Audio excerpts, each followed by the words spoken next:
Over the past 3 fiscal years, my office has increased our number of violent crime and firearms cases brought in federal court by more than 75%.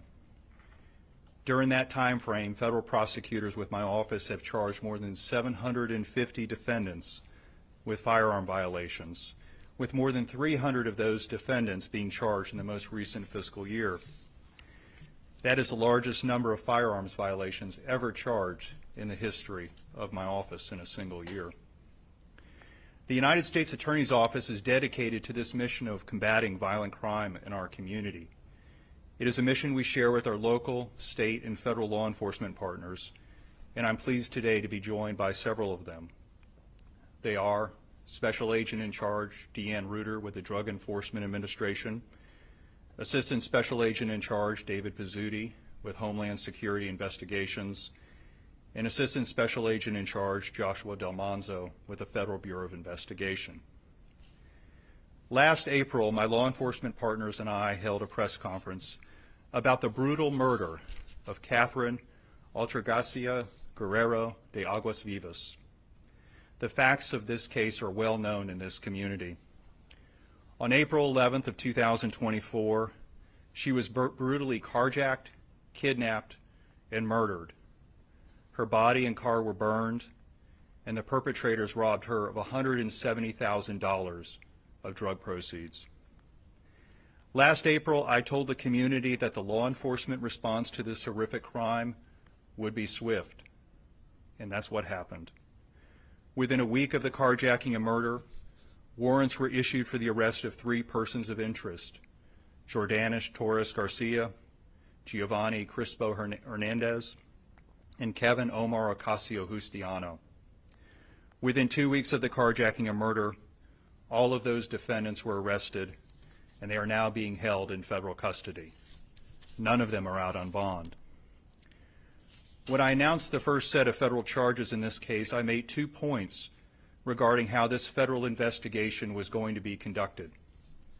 First, I stated that we would not be limiting our investigation to the carjacking and murder. Our investigation has been and will continue to be thorough, methodical, comprehensive, meticulous, and unrelenting.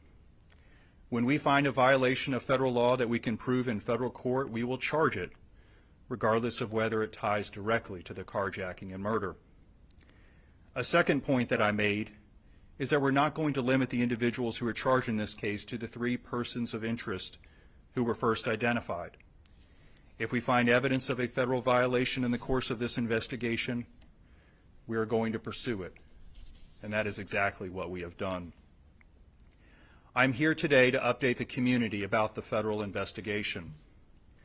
Last week, a federal grand jury sitting here in Orlando returned a 16-count indictment that holds 7 individuals accountable for criminal offenses that occurred over a 4-year span. The federal violations that have been charged in that indictment include conspiracy, robbery, firearms violations, drug trafficking, carjacking, kidnapping, and arson. The indictment tells a story of drug trafficking, money laundering, and the violence that those activities bring about. The murder of Ms. Aguasvivas was not a random act. It is a story that began in 2020 and that played out 4 years later with her brutal murder. Jordanis Torres Garcia is alleged to be the person who shot and killed Ms. Aguasvivas. Back in 2020, Torres Garcia was involved in a different crime, a drug trafficking conspiracy with Giovanni Crispo Hernandez and his girlfriend, Monica Sibyl Romero Soto. The 3 of them are alleged to have been involved in bringing cocaine into Central Florida and dealing in the proceeds from those drugs. And there was a lot of it. More than 5 kilograms of cocaine being brought into this community for further distribution. But those 3 individuals were not alone in this conspiracy. Torres Garcia has a brother, Sonic Torres, who was also involved. Sonic Torres has already pled guilty to engaging in that conspiracy in federal district court in Georgia. As a result of his guilty plea in that case, my office cannot legally charge him here again for that same crime. But we can ensure, and we will ensure, that he'll be held accountable for the additional crimes that he committed in this district. And crimes there were. Torres Garcia, Crespo Hernandez, and Sonic Torres developed a relationship while they were drug conspirators. They trusted each other, and they decided to partner together with each other and 4 others to commit armed robberies in this community. One of their conspirators was someone who Torres Garcia knew would be interested in committing robberies because the 2 of them had previously partnered on 2 attempted robberies in the past. That individual was Kevin Ocasio Justiniano. Back in the summer of 2022, Ocasio Justiniano purchased law enforcement tactical gear. You heard that right, law enforcement tactical gear from a local store in Central Florida. His purpose in doing this? To assist in conducting home invasion robberies, robbing people in their homes. Ocasio Justiniano tried to put that tactical gear to use a couple weeks later. He met up with Torres Garcia and 2 others. Each of them was armed with a firearm. Ocasio Justiniano, Torres Garcia, and one of the participants put on that tactical gear. They then waited to get word from another conspirator as to when they would be able to conduct that home invasion robbery. That time, that moment didn't come. Eventually, the conspirator called and said there was not going to be a robbery that day. But there was one later that summer, in August 2022, when they were successful. In that occasion, Ocasio Justiniano worked with a conspirator to set up a robbery of a known drug dealer. The drug dealer thought that he was selling them 1 kilogram of cocaine. Ocasio Justiniano and Torres Garcia, well, they had other plans. They armed themselves with firearms and showed up at the location where the deal was going to take place. After the drug dealer put the kilogram of cocaine into their car, they drove away without paying. They then sold the cocaine and distributed the proceeds amongst themselves and their other conspirator. So let's now fast forward to 2024, to the robbery conspiracy that took place at the beginning of last year. Torres Garcia, Crespo Hernandez, Sonic Torres, and Ocasio Justiniano, they were joined in their conspiracy with 3 others. They were Derek Alexis Rodriguez Bonilla, Annalise Colon de Jesus, Cesar Augusto Silva Fernandez. Over the course of 2 months, these 7 conspirators were involved in 4 robberies or attempted robberies here in Central Florida. What did each of those robberies have in common? Firearms. Each robbery involved an armed robbery of a victim. This crime spree began on February 9th of last year when Torres Garcia partnered with Colon de Jesus and Silva Fernandez and others to commit an armed robbery of a victim. Less than a week later, on February 15th, Torres Garcia partnered with his brother Sonic Torres and Ocasio Justiniano to commit a home invasion robbery in Point Siena. Torres Garcia called Ocasio Justiniano to recruit him to participate. Torres Garcia and Sonic Torres then picked up Ocasio Justiniano, and the 3 of them drove together to the home that they were going to invade. They arrived late at night. They forced the door open with a crowbar, and they broke into the home wearing masks and armed with firearms. They confined the 6 victims into a room and began searching their home for valuables. They stole watches. They stole jewelry, which Torres Garcia and Ocasio Justiniano were recorded on video selling at a pawn shop the next day. On April 10th, the conspirators conducted an attempted robbery. The victim this time was the owner of a tow truck company. On that evening, the owner returned to his home in Orange County. As he parked in his driveway and exited his truck, Torres Garcia stopped his car in the street near the victim's driveway. The car Torres Garcia was driving, a green Acura. Torres Garcia and Rodriguez Bonilla exited the Acura and began firing at the victim. More than 100 bullets were fired. The victim was shot several times, killing him. This was an attempted robbery. After the shooting, one of the assailants was observed retrieving something from the victim's truck before fleeing in the green Acura. All of that leads to April 11th. On that date, Ms. Aguasvivas, she drove several hours north from her home in Homestead, Florida, and met with Crespo Hernandez in his home in Castleberry. Ms. Aguasvivas was picking up $170,000 of drug proceeds from Crespo Hernandez. Prior to her arrival in Castleberry, the conspirators made arrangements to execute their plan. Torres Garcia and Ocasio Justiniano bought the lighter fluid that would be used later that day to burn the victim in her vehicle, and some of the conspirators made phone calls to each other as the plan progressed. When the victim arrived to pick up the cash, Torres Garcia and Ocasio Justiniano were waiting, and they were in communication with Crespo Hernandez to coordinate the carjacking. And that is what happened. Torres Garcia and Ocasio Justiniano followed the victim when she left, driving in a green Acura, and they proceeded to commit the carjacking that witnesses saw and captured on a cell phone video. Torres Garcia was holding an AR-15 rifle and got into the back seat of the white Durango that the victim was driving.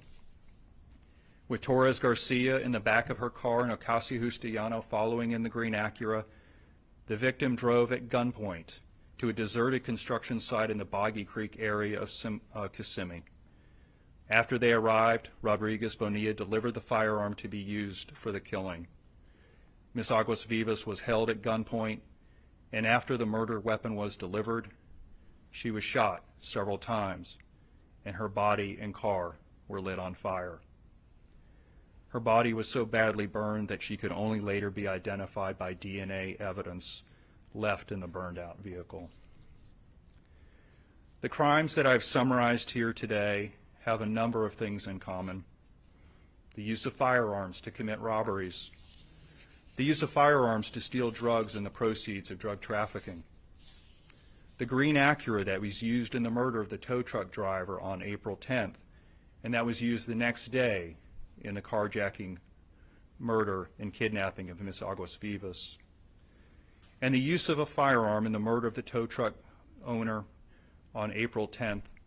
That was the same gun that Rodriguez Bonilla delivered to Torres Garcia at the deserted construction site where Torres Garcia murdered Ms. Aguasvivas the next day, which was established by a comparison of spent cartridges from the two murders.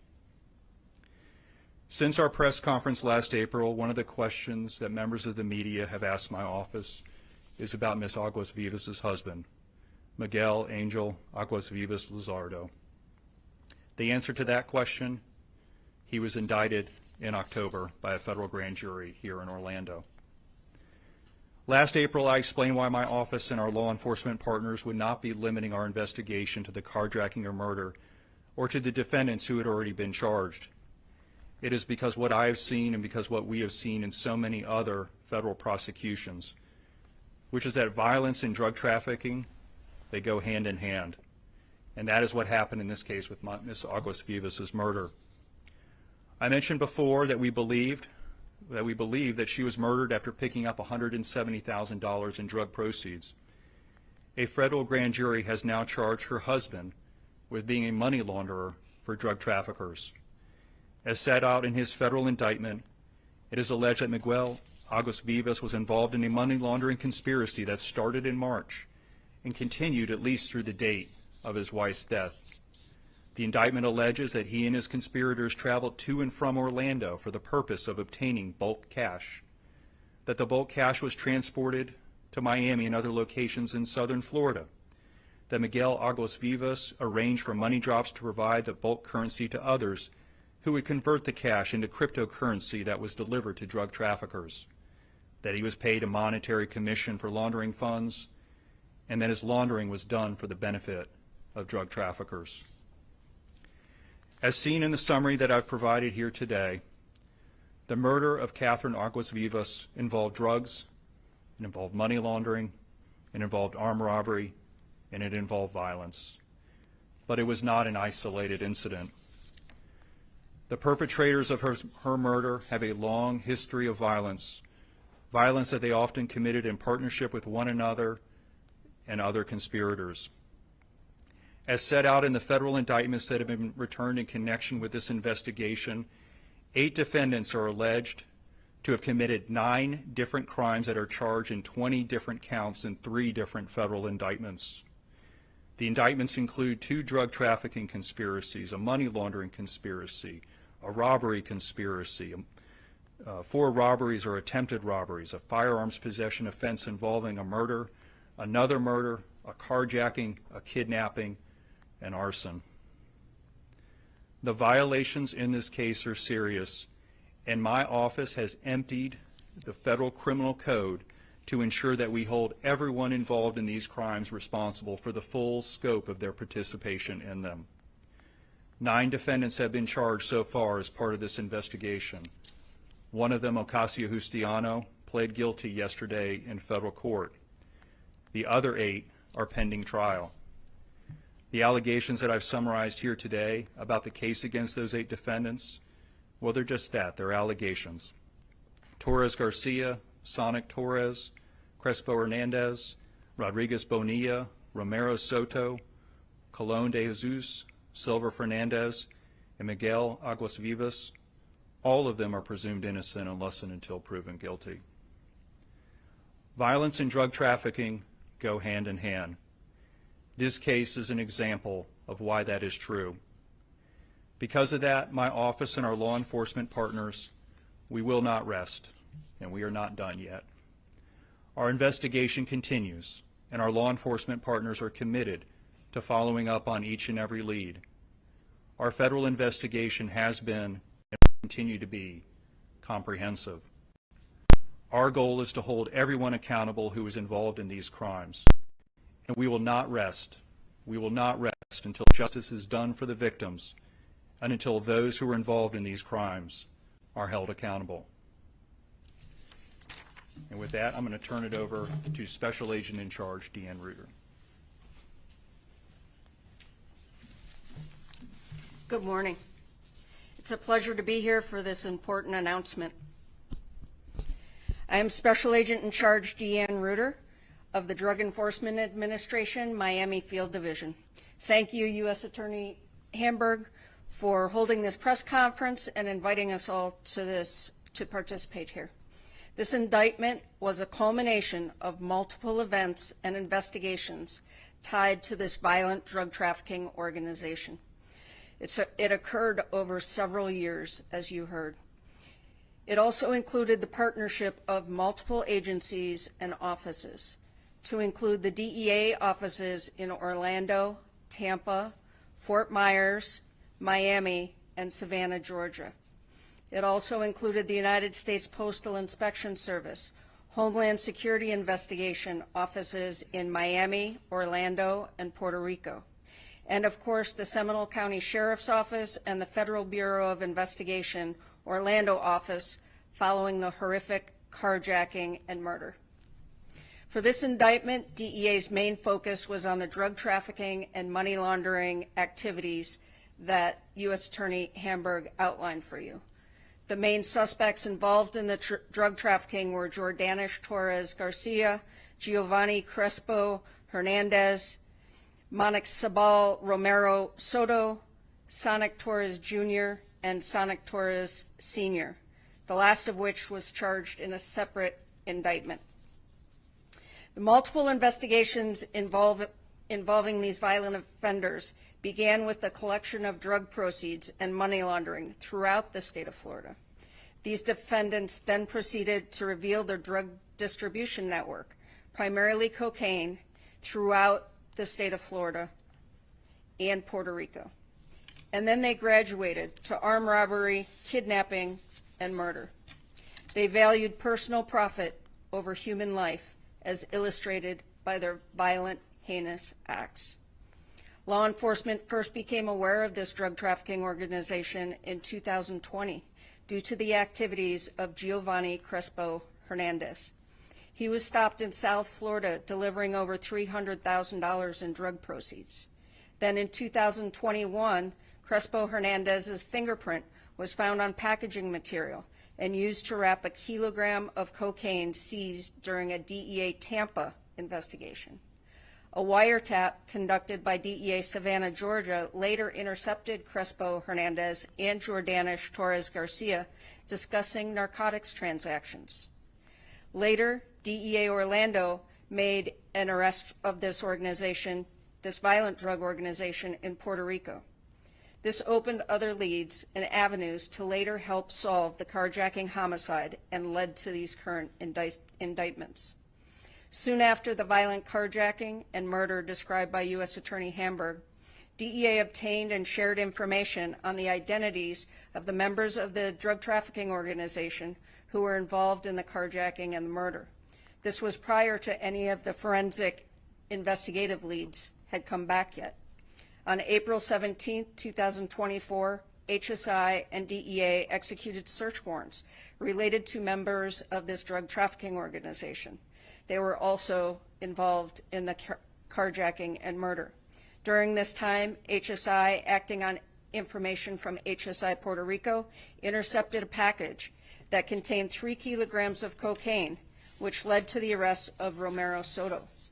DEA and HSI combined their intelligence and worked with the U.S. Postal Investigative Service to make connections about previous deliveries of cocaine to the Orlando area. This effort led to the identification of 13 additional packages coming from Puerto Rico to Orlando between 2021 and 2023, which contained roughly 27 kilograms of cocaine. I am incredibly proud of the hard work and dedication of the men and women of DEA, that of all of our law enforcement partners, and this U.S. Attorney's Office, tying this drug ring to the violent aspects of drug trafficking. Drug trafficking and violence are intertwined, as you can see from this indictment. Cases like this require long hours, coordination, and attention to detail to make our communities safe. DEA and our partners continue to make violent drug traffickers a top priority and bring these criminals to justice. Thank you, and I will turn it back over to U.S. Attorney Hamburg for questions. Take some questions now. Hi, Catherine Silver with News 6. It seems like at least one or more of these defendants knew Catherine and were working with her at some point. Do you know why they turned on her? Well, so one of the things that I wanted to do as part of this investigation was to tell as full of a story as we can to find out the context for her murder. Because when it first happened, we have this horrific murder that we can see on a cell phone video of someone being carjacked in broad daylight. And part of the mission that we've had on this case is to be able to tell the story through evidence as to how we got to that point. And how we got to that point was the individuals, as alleged in this case, have a long history of violence. They have a long history of targeting individuals for robbery, for trying to steal things from them. Why on that particular occasion they decided to follow through and murder her, that's something that will have to come out as the case proceeds in federal court. But we certainly see the pieces of it. We see the lighter fluid. We see the victim being driven to a desolate, location. And we see the efforts to try to hide who she was by lighting her on fire and lighting the car on fire. Based on my experience, it certainly seems like they didn't want to witness to the robbery they had just committed. Why they made that choice, and I will tell you, criminals make choices. They make criminal choices. And I can tell you, after doing this for 2 decades, I can't always make sense of what their choices are. But we're going to do our very best to hold them accountable for the choices that they made in their prosecutions in federal court. Are any of the suspects undocumented immigrants? Not that I'm aware of. If the DEA and HSI had been looking into this drug trafficking ring and was aware of these robberies from years past, why were all of these people not incarcerated prior to this murder happening? I think you need to separate out the robberies from the drug trafficking and money laundering activity. I'm not aware of us. So the robberies, what I've asked the team to do is to go back and find out every piece of evidence that we can to see any pattern of violence that we've been able to do. I can tell you these agencies do not look the other way, when there's violent crime. So I can tell you that they've been proactive, and I think this case is a good example of I that. want to follow up with that. Maria Sobrano, Inspector Mesa Yes. in Orlando. I know you guys have said that law enforcement became aware of one of the perpetrators in 2020, a few years ago. Did you guys, and some of that wiretapping happened, did law enforcement continue on with that until 2024, before that brutal murder? So what I can say about our investigations is we have a number of investigations that we conduct on a regular basis. And then what the law enforcement agencies do is they conduct those investigations, and if we get to the point where it's appropriate to bring federal charges, we will bring federal charges with the eye towards recognizing that, as I've said, violence and drug trafficking go hand in hand. And so we're always looking to disrupt and dismantle drug trafficking organizations. But I think the answer to your question is going to play out in federal court. There was at least one filing that mentioned that you guys wanted to keep some things not disclosed yet or still under wraps, not published yet. Do you think that there could be more people added to this indictment? I don't know what document you're talking about. There was one I saw yesterday asking for some of these to remain sealed. Okay.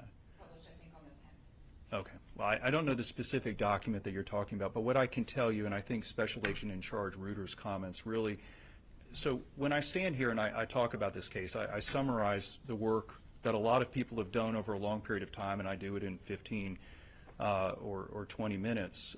And I think hopefully what you get from that and what you get from Special Agent in Charge Reuter's comments is these organizations are like spider webs. And when I say that the investigation continues, it's because these individuals are linked to other people, and you can hear it in some of the descriptions of some of what we talk about. We talk about packages, being delivered, and what I can tell folks is, yeah, we're going to follow up on each and every one of those leads. I don't expect this to be the end of the story. I wanted to tell the story to the point as the best we could right now in federal court, but I think it's a story that's going to continue because we are committed, and the investigators on this case are committed to seeing this through and holding everyone accountable, because this level of brutality and violence is something that's going to get the full response of the United States government. That's what it's gotten, and that's what it's going to continue to receive. It seems like it was one crime after the other, and these people got away with one thing and then the next, and then they switched from, these armed robberies to then a kidnapping, and it got worse and worse every time. What is your message to folks that are watching this story, particularly bad actors that are involved in drug rings? It looks like these people didn't think they were going to get caught. What's your message to those? Well, the message that I have is I've been a member of this law enforcement community here in Central Florida for over 20 years, and there's no finer set of investigators. And if you commit violence in this community, you're going to get the full attention of the local authorities, the state authorities, and the federal authorities. And we are going to do our very best to work together to hold people accountable. And these investigators are meticulous. When I say they follow up on each and every lead, they will find every piece of evidence to be able to put together a case against individuals. What the defendants tried to do in this case, there was a time where some of their robberies were people who they thought maybe wouldn't report it to law enforcement. I mentioned a robbery of a known drug dealer. That's something we often see, was they rob someone who may not have a motivation to report it to the police. Sometimes they wear masks, they wear hoods. But what I can tell them is that the investigators on these cases, they're going to pull that hood off, they're going to unmask these perpetrators, and they're going to find the evidence to hold them accountable, and we are determined to do that. We've learned a lot about the key players in this case, the ones who were directly tied to the carjacking and the killing, but some of the newer people who have now been indicted, like the Cesar Silva Fernandez and Annalise Colon de Jesus, they are facing also some conspiracy to commit robbery charges. Do you believe they were linked to Katherine's robbery and killing or some of the other previous robberies? So of one of the three people I mentioned here today, one of them is Rodriguez Bonilla, and he is charged in connection with her robbery. And the other two right now are charged in the Hobbs Act conspiracy, which does go through the date of Ms. Aguasvivas' murder. And we're going to continue to have more information about the specific charges against them as the case develops in federal court. Some of these people had been arrested in the past. So Justiniano was arrested in 2022 on drug charges. Hernandez, as you mentioned, was caught in 2020.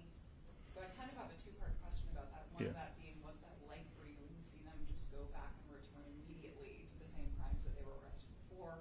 And I want to circle back to the question I asked previously about you guys being aware that these things were happening. The DEA had tapped phones and had been looking into these people for a long time, but it still culminated in this murder. So I'm wondering, what's that like for you? It's got to be frustrating. And then also, why weren't they rearrested sooner if you guys knew that they were participating in this drug ring? Well, so your first question, so I've been doing this, as I've said, I've been doing this, for a long time. And what we do is we do the very best we can to bring charges that will be sustained in federal court according to the principles of federal prosecution. And we try to get the appropriate sentence.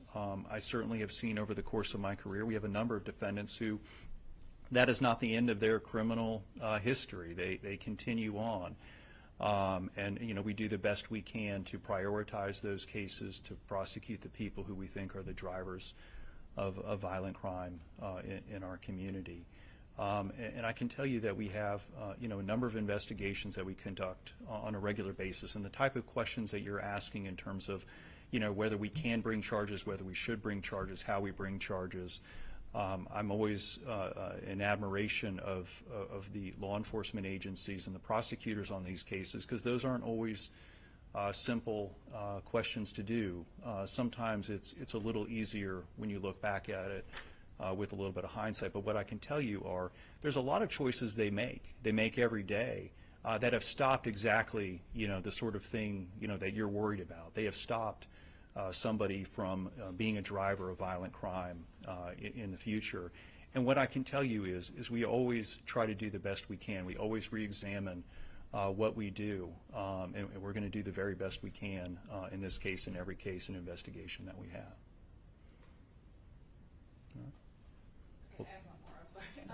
I am also wondering about the connection with the tow truck driver who was killed. Is there any insight as to why he might have been targeted specifically? We certainly have a theory on that, and I think I'd rather have the prosecutors lay that theory out in federal court. I don't think that's been publicized yet. But, I said before that her murder was not random.